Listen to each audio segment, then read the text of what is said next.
Hey, y'all. I just wanted to pop in before you listen to the first episode and say, I am so excited. You are on this new journey with me.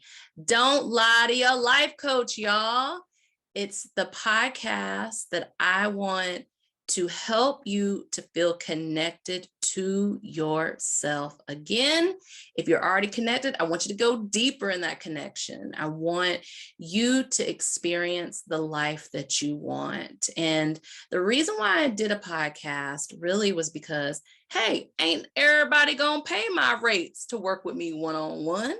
And they're going up, y'all. Ain't everybody gonna pay that, right? And that's okay. Not everybody's gonna hop into one of my courses that I have. And that's okay, right?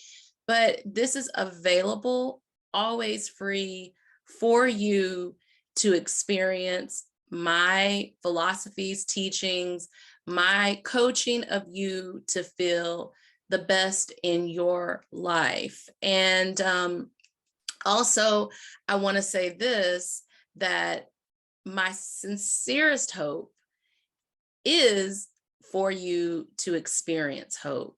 I know some of us are on mental health journeys where hopelessness can definitely show up, and some of us are working with psychiatrists, psychologists, therapists.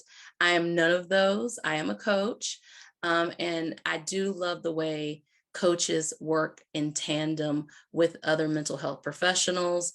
But what I get to do is point out different things along your journey. So we're going to be talking about all the things. Like, I think I have an episode called C minus sex, and I've got some episodes on midlife vanity. By the way, I was looking in the mirror today, y'all, naked, and I was like, girl, you look good. Look at them hips pulling away from that waist. Boom, bow, sis, boom, bye. I was looking good. So anyway, the point is that we're going to talk about all the things that affect folks over 40. Okay. Now, my younger folks, please come join, listen. You get to hear some of the same things are affecting us that are affecting you. But I did want a space for people who are in the second portion of their life to feel their best. And so, yay, today is the day.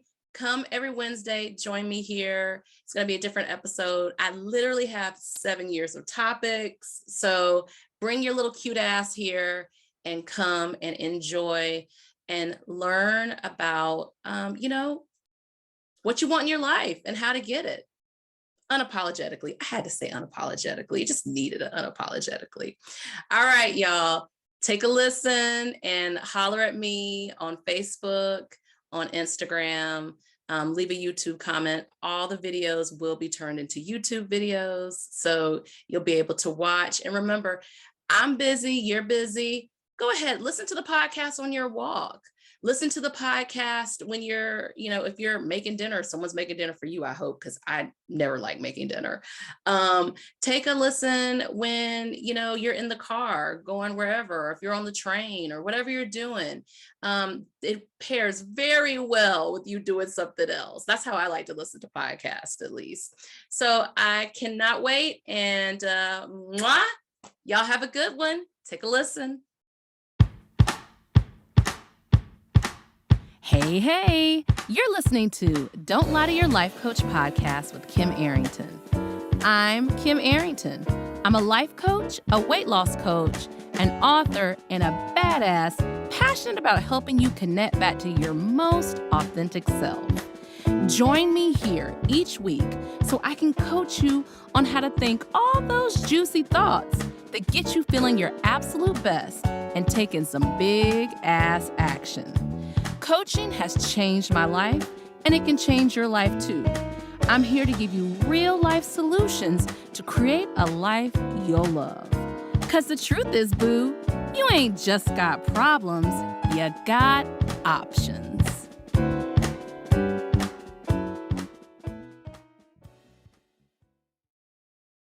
Well, I knew this was going to be the first podcast. Officially, welcome to Don't Lie to Your Life Coach podcast. I am Kim Arrington. I think you heard the intro. You already know I'm a life coach, I'm a weight loss coach, I'm an author, I'm all these things. I'm looking to see if my camera is too dirty. Hold on, I'm gonna wipe if you're watching me on YouTube, you see me wiping the camera right now. That's kind of my thing I do. Okay. I've recorded a lot of podcasts and nothing struck me as being the one. We do have some company. It's a little ass gnat flying around. I don't know why he doesn't just swan dive into my smoothie over there. I left unconsumed, but he likes buzzing in my ear. So there you go. Today's topic is really close to me. I walk in the woods. You guys are going to hear a lot of hiking talk, a big hiker. I live across the street from a nature preserve. I walk there almost every day. And I was walking in the woods saying, what's going to be my first episode? And, I'm having this conversation with spirit, my higher self. I don't know, Houdini. And it came to me that I hadn't recorded it yet, which, it's kind of annoying when you've recorded almost 30 episodes. But I don't like recording the podcast when anyone's in the house. My husband went somewhere. I was like, let me seize this moment. But I was walking in there and I was like, what do I need to record about? And it just came to me so easily. I need to talk about, I just want my hope back. When I think about my life coaching clients, and recently, even when I think about myself, I just want my hope back. So you all think that life coaches don't go through shit, but we totally do. I teach you what I've learned. I teach you sometimes what I'm learning. I teach in process. I think that's so freaking honest to do that. And I'm as transparent as I can be about it. I don't have it all figured out. I don't even know if I want to have it all figured out, right? Like, I think the purpose of life is that. So as I was walking in the preserve, I was like, I just want to reclaim my hope. I want to bring my hope back from places that I deposited it and forgot or didn't want to touch. And I want the same for you. This is the whole reason. People are going to ask me a million times, why are you doing a podcast? There's only one reason. I just want you to have your hope back. I want you to belong to yourself. That is you having your hope back, fully, completely, lovingly to yourself. So let's talk about a tree falling on my car. Now, I can't go into deep into it for legal reasons, but my husband and I were on the way to dinner, a delicious Ethiopian dinner, and we saw a tree fall on another car, and my husband slammed on brakes, and then 2 minutes later-ish, a tree fell on our car. Car was absolutely mangled. Hard to see when a tree is on it. That I don't even know how much the tree weighed. Let's just say, that tree easily could have weighed hundreds and hundreds and hundreds of pounds. I don't know. But I was left without a scratch physically. Emotionally, we got some work to do, okay? My husband was injured. I'm not going to go deep into that, but it was an experience. Now, I'm not a big what if girl. I'm just not. I'm probably a little too practical for that because so many of the what ifs have happened in my life, but obviously when you could have died in that same weekend, in 2 separate incidences, 2 other people died, one in Asheville, North Carolina, which is in the mountains from where I am. I'm in Durham, and then one in New York with a tree falling on them or branches. And it's going to make you think about your life, right? If if I could show you the car, it was absolutely mangled. My side more untouched in the where I was, but absolutely mangled. So when a tree falls, when something happens to you, what are you left with? You know, obviously, we were happy to be alive. We could have been killed by inches, both of us. I'm so grateful our son, you know, my stepson, my husband's son, stayed back with his brother at their mom's house. Although a tree fell on that house too. Interesting, right? The whole thing I want to talk to you about, though, is what's next.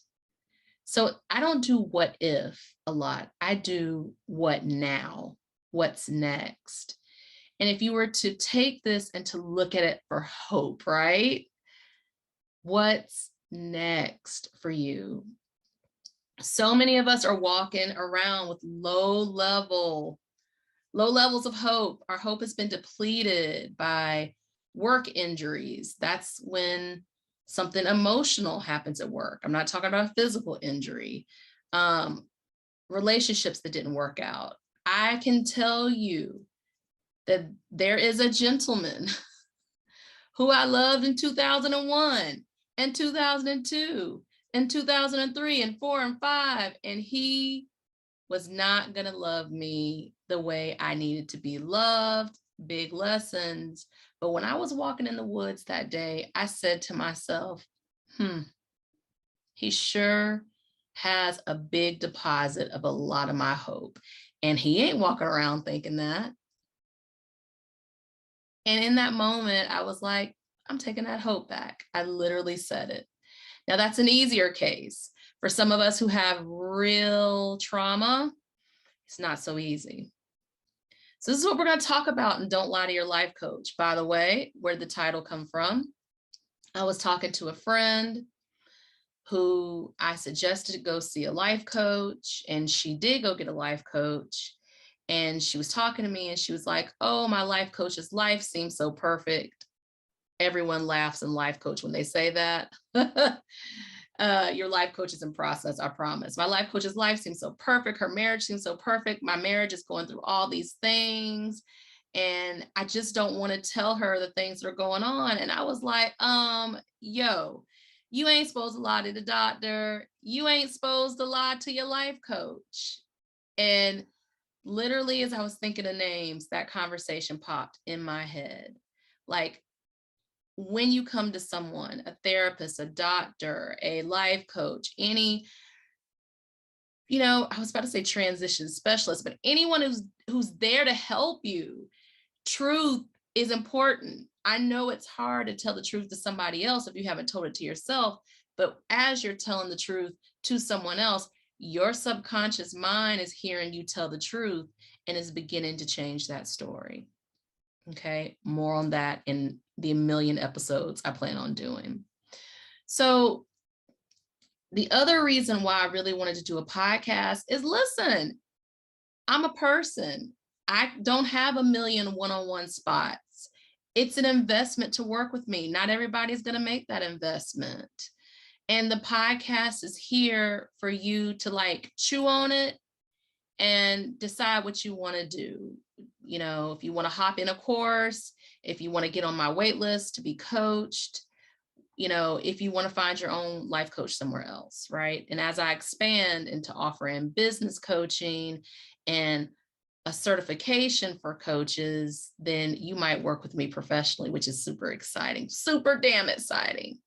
So I took a couple of notes about, you know, what I wanted to say to you all in this, what is premiere episode. And you know, usually I'm a little funnier, but today is a little bit of and I'm allowing it. I want y'all to allow wherever you are, but today is a little bit more of a pensive. That's the word I'm looking for, pensive day. So let's talk about it. Big and little things happen in our life all the time. But we stop believing that things will be okay and that we will be okay. So we begin to really look at our lives based on circumstances. And if you're going to be one of my homies, then you're going to understand that the way to look at our lives is less circumstantial. You know, it's circumstantial evidence. That's the shit that does not stand up in court, right? We're less going to look at our lives and what happens to us and look at ourselves as the grounding agent, the person, that we have our own back, that no matter what, we're going to always get back to our authentic selves. We're going to grieve that passing of that person. We're going to grieve that relationship working out. We're going to grieve that job we once loved and we just hate it now. We're going to move past that. We're going to feel those feelings. And then we're not going to just look at all the things like that batter us back and forth in life. We're not even going to look at it in that way. We're going to know that things are going to happen. Small things that kind of erode at you over time, bigger things that slap the shit out of you, right? I think of traumatic loss. I think of those people who lose multiple family members. My goodness, when I think about traumatic loss, I don't know the woman's name, but I think about the woman who was on that boat with family members and lost so many of her family members. But traumatic loss can be, I mean, honestly, it can be just one person. It can be the impact of the loss, right? But it's these things that happen to us.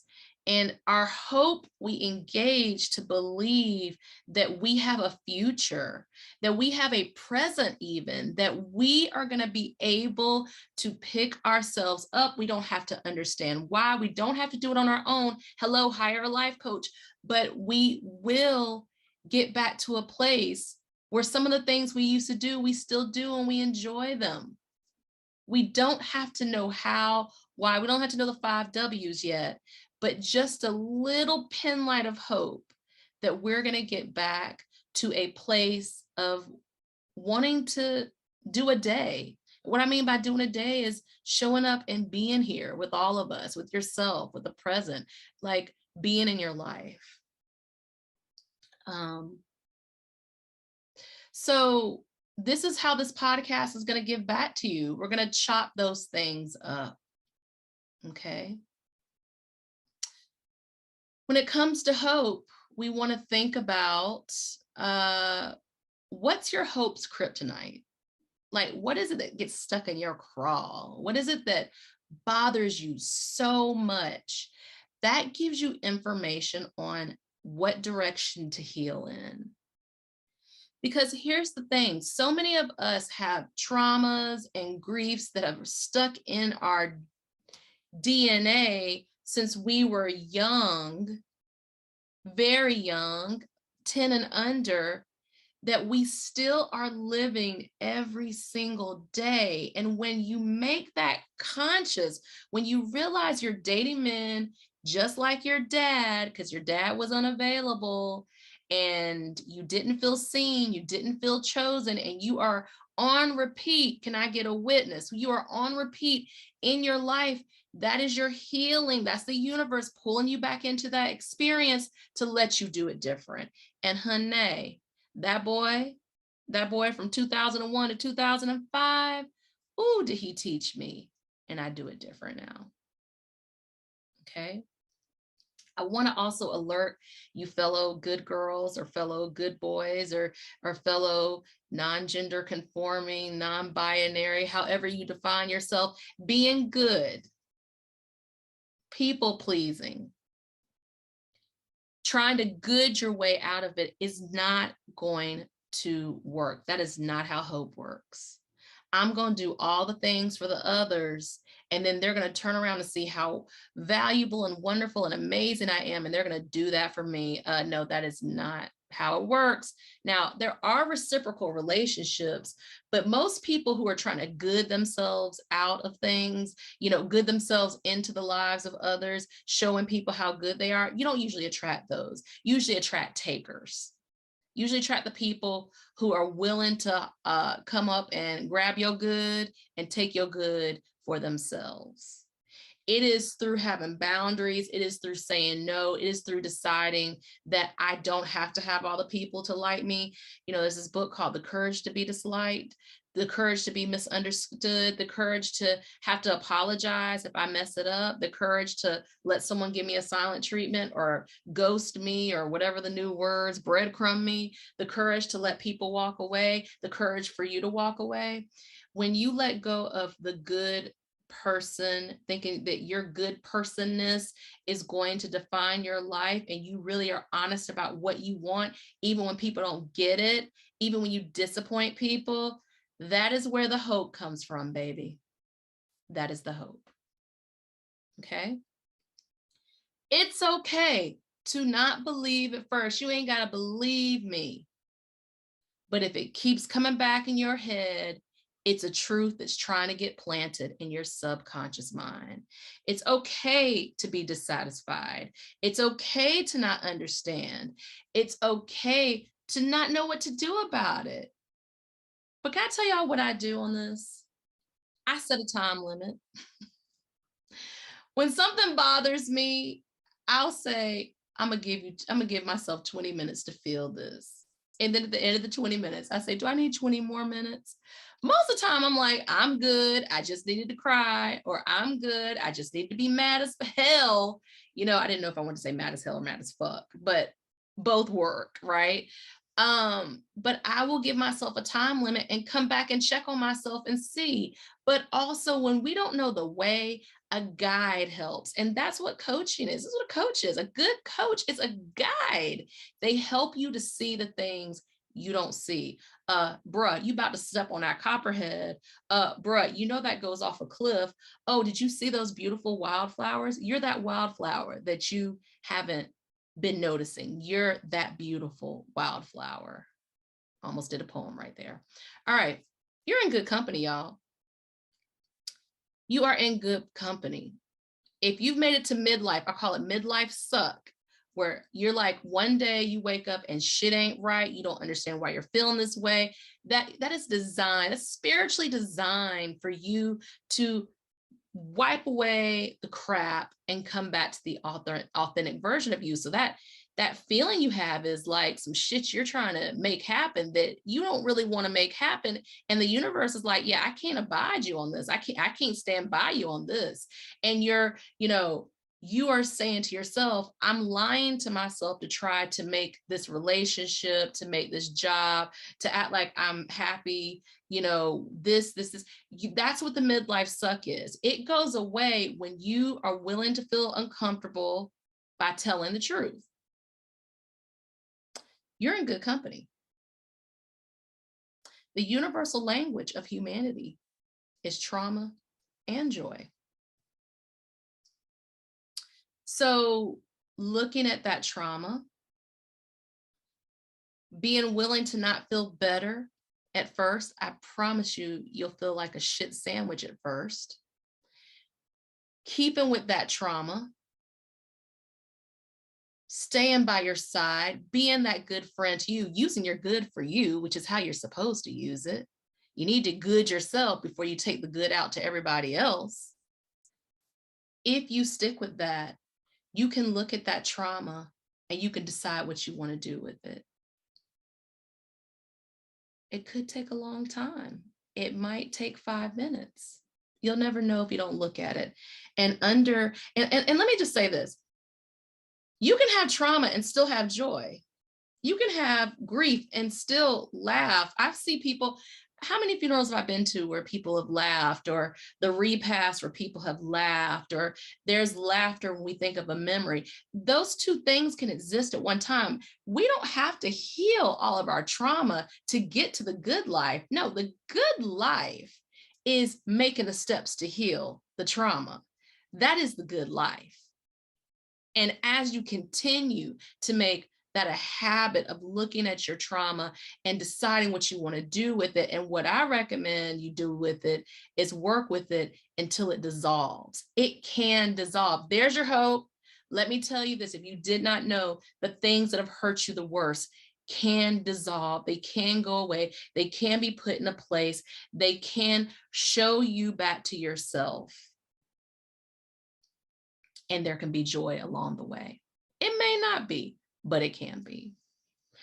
Life can be disappointing.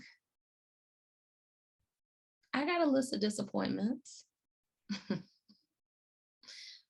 Life can be disappointing, but I recommend you commit to seeing all the ways that it's not disappointing too.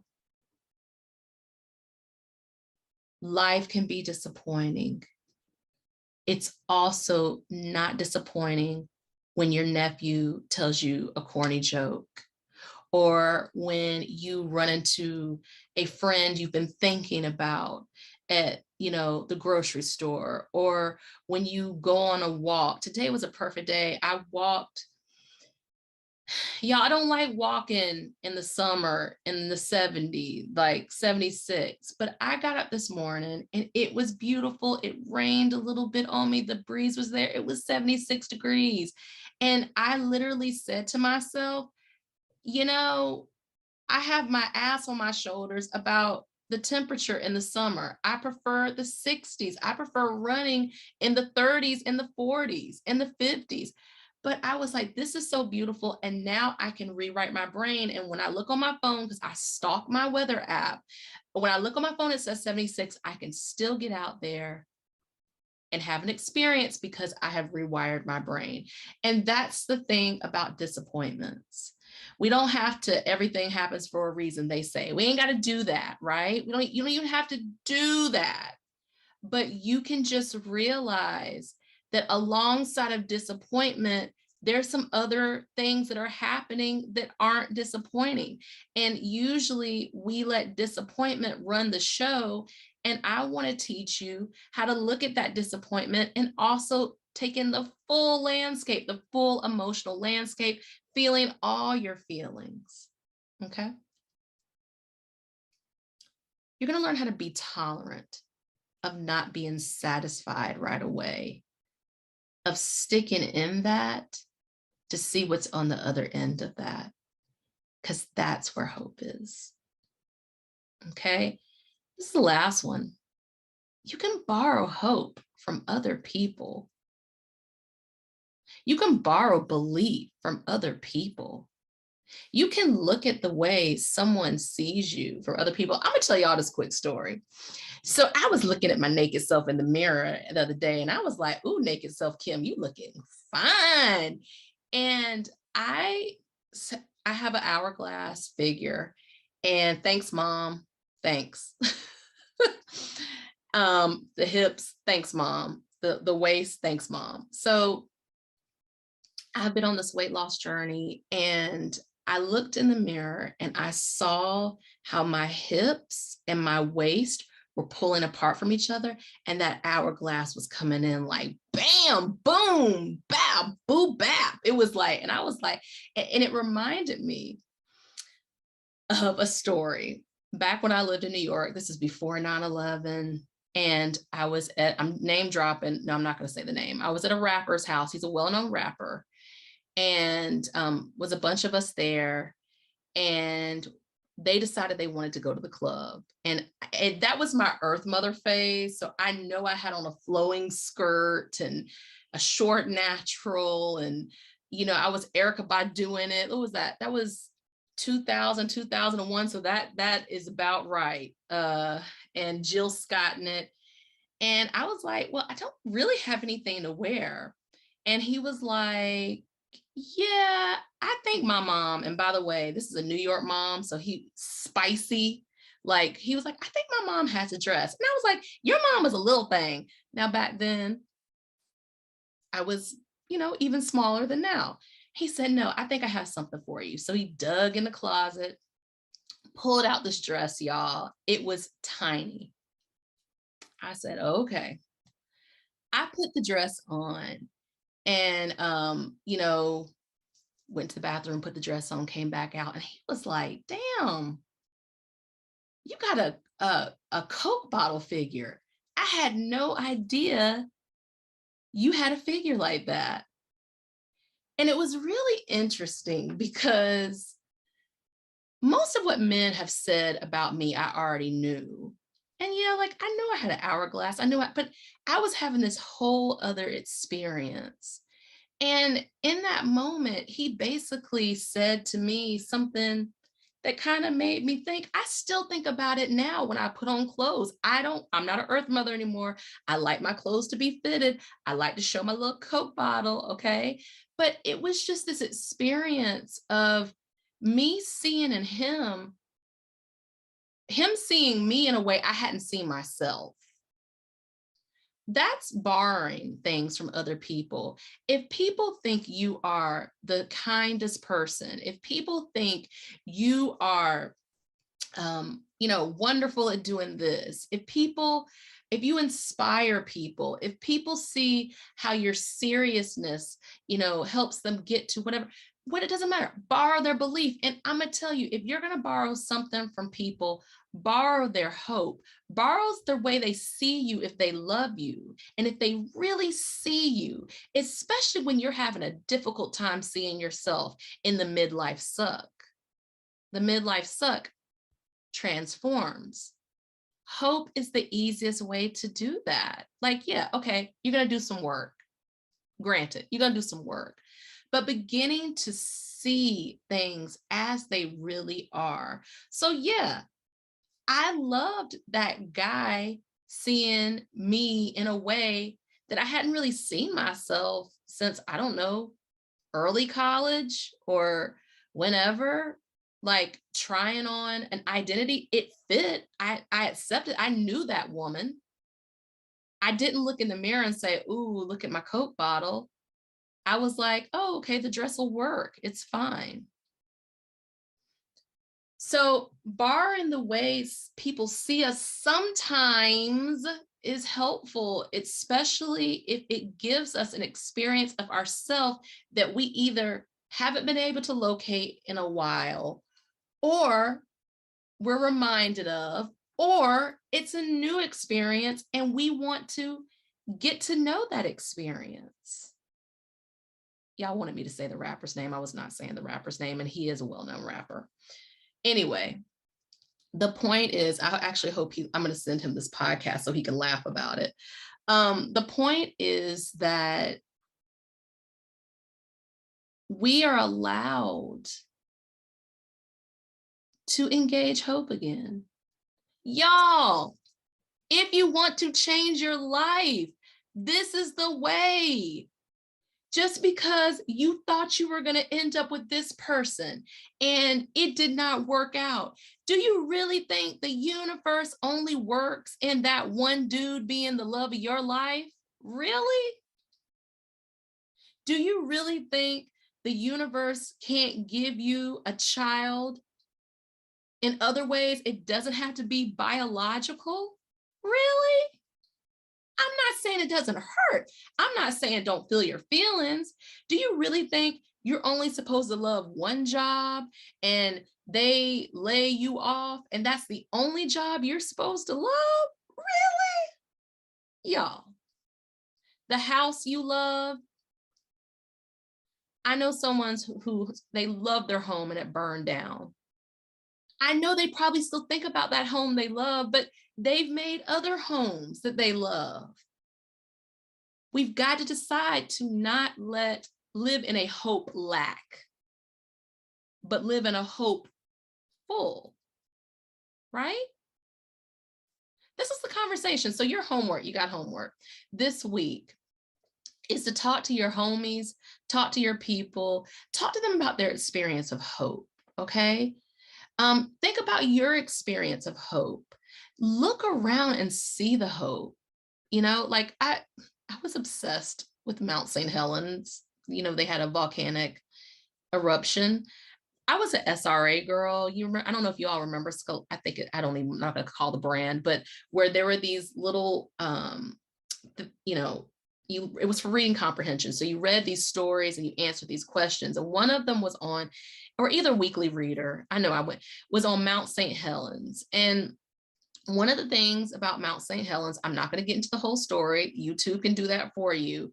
But after Mount St. Helens erupted, and, obviously there's devastation from lava and all these things, and there was loss of life, unfortunately, but there was like a rebirth of the mountain. Like there was wildlife that came back, and there was vegetation that came back, and there was all those things. That to me is hope summed up. Like when things are so difficult, when you don't think you're going to make it through, you make it through anyway, and you giving yourself the credit that you did it. I cannot tell you how many times in my life, I really believe hope has saved me more than anything else. And I want you to look at that in your life, okay? Ooh, we did the first episode. Now, y'all, I've got literally come up with 7 years of podcast topics. Every week I come up with more, literally 7 years. So I want you on this journey with me. I want you back with me next week. Look at Wednesdays, 5. See, I'm going to eat these words, but I want to say it's going to be Wednesday, 5 a.m. Eastern time. The podcast will drop. It might be earlier than that, but definitely the podcast will drop 5 a.m. Eastern time by then. And I want you back. I want you going to my Facebook and Instagram and leaving YouTube comments and all that. And I just want you to take in the things I'm saying, and I hope they change your life. We did it. We did it. We did. I did it. I did it. Okay. Y'all have a good one. I will see you next week. Are you feeling what you just heard? Good, good. Repeat after me. You don't have to figure it out on your own again anymore. I'm here to help. Head over to kimarrington.com and download my free video series dedicated to getting you feeling your best right now. Look around, there's some good stuff waiting on you. Got questions? Well, we're always talking on the socials, so find me on YouTube, Insta, and the book. Don't be shy, y'all. Go listen to another episode or join me here the same time next week. Finally, don't keep good shit to yourself. Share this with a homie that could use some help too. Remember, we're not lying to ourselves anymore. We're not lying to our doctors, and you damn sure don't lie to your life coach.